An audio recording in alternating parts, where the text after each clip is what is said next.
What's going on, friends and family? My name is Skylint, and today we're going to be talking about the eSport potential of SpellBreak. SpellBreak is a new, I don't know how to truly describe it other than it's a Battle Royale, but it's like so much more than that. It is this nuclear mage, spell casting, spell weaving type of like PvP RPG. But yeah, I mean, I guess you could say umbrella term, it is a Battle Royale.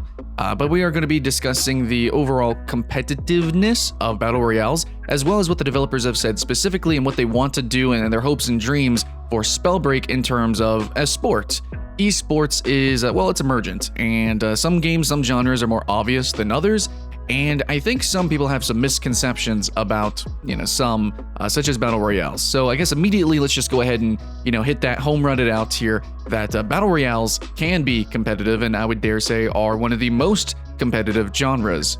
A super easy way to kind of metaphor that would be like, look at poker. Poker is heavily influenced by randomness, but it is still gamified. It's played in hands or rounds in a way, and you can do the same thing with Battle Royales, which are luck-based. They are drawn. You can have bad hands, good hands, and you can kind of play around with chances and odds, and try to play in a way that it's in your favor or around certain ways and conceptions and metas, and that can be really fun. That's really engaging. That's what makes Battle Royales unique. Of course, also poker is a free-for-all style game. So, I mean, really, I think it's just perfect. It's like, hey, if poker can have tournaments and things and, cash prizes, I think Battle Royales can too. The chaos can be manipulated and played, and it can even itself out based on the number of players. The higher, the better, in my opinion.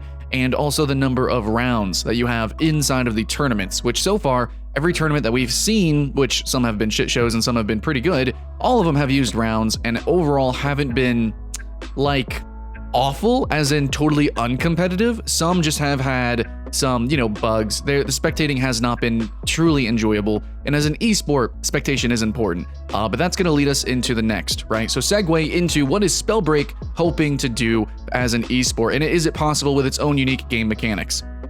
So, we do have to actually watch this to be an esport, and it has to be fair and everything. And overall, I think that the skill ceiling that we've seen in the game, and of course, everything I'm saying and you're showing right here is NDA free. So I'm not going to tell you individual specific weapon combos and spell combos and every little mechanic, just kind of what you can kind of glean from the trailers, which you are seeing now. Hopefully you guys enjoy the new gameplay that I was able to get there. They show off a lot of montages recently, which is pretty cool. Hopefully they continue to do that.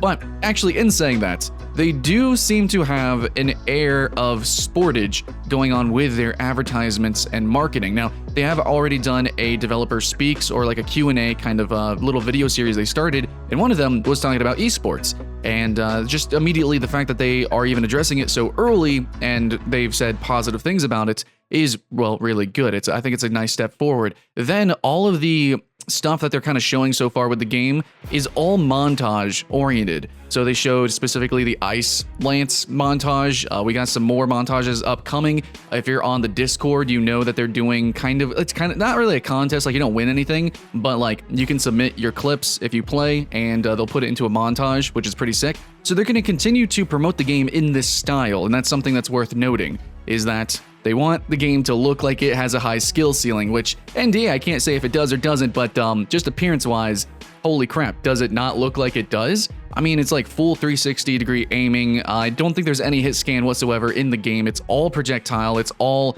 fluid. The combo-based, there's a lot of strategy with the classes and the customization. Seems like there's a lot going on with this game, and it overall kind of reminds me of kind of the feeling and experience of maybe playing an arena shooter, if that arena shooter was a Battle Royale, in terms of like all the physics and the flying around, the mobility and the explosivity, right? Fireballs are basically rocket launchers, except then you also get like giant tornadoes. That's something new. That's something you see in like MMOs. And so this is going to be a unique game that definitely could be a double-edged sword. So yeah, the skill ceiling could be there, but in terms of spectation, right, all these crazy spell effects, which Battle Royale is already very hard to spectate, even if you have like the amazing tools with like Fortnite, and Fortnite can be a slower paced game, but whenever characters actually, 1v1 or get up close, and then there's multiple 1v1s going across the map, how do you watch that? How do you see all the minute little details that really make the game a sport, but make it hard, to watch as an esport? I think SpellBreak is a little bit more macro, right? It's about nuclear giant explosions, and while that does obscure a lot of the gameplay in a way, it also makes it very big and obvious. You're not going to have little tiny micro details with, switching these little micro weapons and hit scan weapons. You can't really quite see the projectiles in a lot of these other games like PUBG. It just doesn't happen. You don't see all the little minute customizations in PUBG. You don't see a lot of the minute movements in that kind of game. This game is more about big, swathing attacks, big movements, leaps and bounds, things like that. And I think that makes it a little bit more obvious. Of course, as you're playing, things can get crazy, chaotic, very colorful though, but I think it's a very healthy balance. I think it's something different because normally Battle Royales are about those little details. It's about slower paced gameplay. And this is something very different and very big and uproarious. And of course, being a Battle Royale, if everyone gets together and is, doing giant fire tornadoes, maybe that will become confusing. We'll have to see in the end. But overall, from what I'm seeing on the footages, the montages, I think is looking fine enough.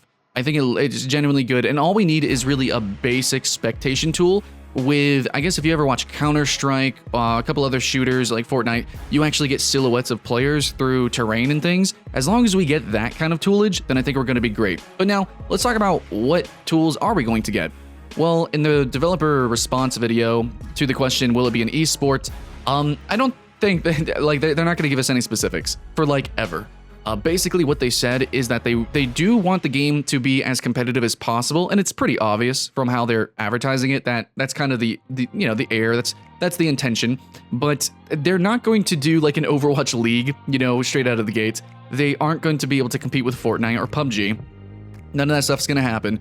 Those things got to unlock down. They're not as big as a company. I don't even think they can even hire specific, content creators like me to even cover the game. Maybe in time, I don't know, that'd be great because this game's getting a tremendous amount of popularity and I want to cover it. But it seems like overall, they're going to kind of move the ball into the community's court, which in a lot of ways it's not prime, it's not ideal. Obviously, if you can do what Blizzard does, that's ideal, but that's just not feasible, right? So what they're going to probably do, and this is assumption, but this is what they kind of want to do, it seems, is that they want to give us tools. So that's probably going to be a spectator client, probably not a replay client, but they're probably going to give us better, spectation tools. I want to believe if they are going to put it in our court, I would love if they gave us the ability to rent servers. Even if it costs us money, that's something that you can do in Guild Wars and a number of other games where you can actually rent a server for a temporary period of time, and then you can host tournaments from that. And hopefully we can have really good anti-cheat and really good spectator tools, and just give us the base community tools so that we can set up our own tournaments. And I promise you guys, I will actually be hosting a tournament probably every month. I will be taking excess money that I get from YouTube and I'll make it in a prize pool. I'll give away codes if I can get sponsorships and deals. And actually I get free games all the time, so I got tons of leftover codes. I can just spew those out at you guys. So I have the ability to reward tournaments and I have the ability to set up and make tournaments. I know how to do it. And I think we can have a lot of fun. I have the passion for it.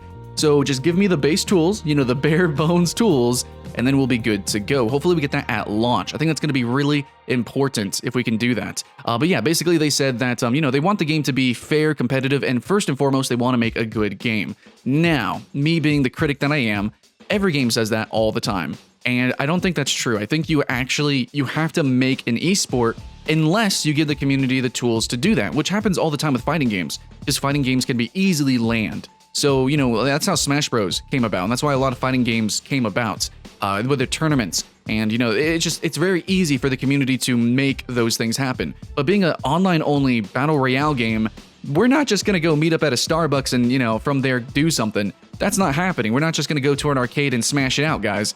We have to have our own servers. We have to have custom servers, or you have to have built-in tournaments like Fortnite does, or, there's some extra step that needs to happen. And I think that the developers of SpellBreak want that to happen. And yes, Battle Royales can be competitive. SpellBreak itself is going to be, or aiming to be, a high skill ceiling game that will look as well good, it's going to play good like a sport, but also I think look very fun, enjoyable, and unique compared to other esports, fun, as a spectator sport. So all those things combined, I don't think it's going to take much to make it an esport, but I can't go into deeper details of the little mechanics that make it fun and engaging and competitive. NDA, obviously, but there's a lot to the game you can obviously glean from the trailers, hopefully from the footage. I know there's a lot of repetition in the footage, you guys. I'm trying to give out more information on this game every day if I can. You know, I'm scratching the bottom of the barrel here, but every time they give us something new, I want to come back and give you some awesome entertainment as well as some education on this emergent and hype as hell game, SpellBreak. Nuclear freaking mage battles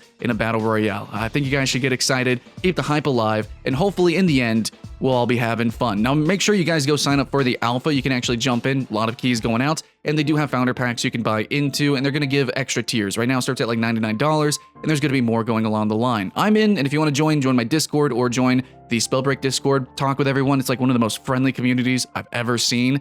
And this is a really exciting game that a lot of people are just excited about. So jump on the hype wave, yeah? Anyways, hopefully I'll see you in game. Have fun. My name's Skylint, and I'll see you in the next one.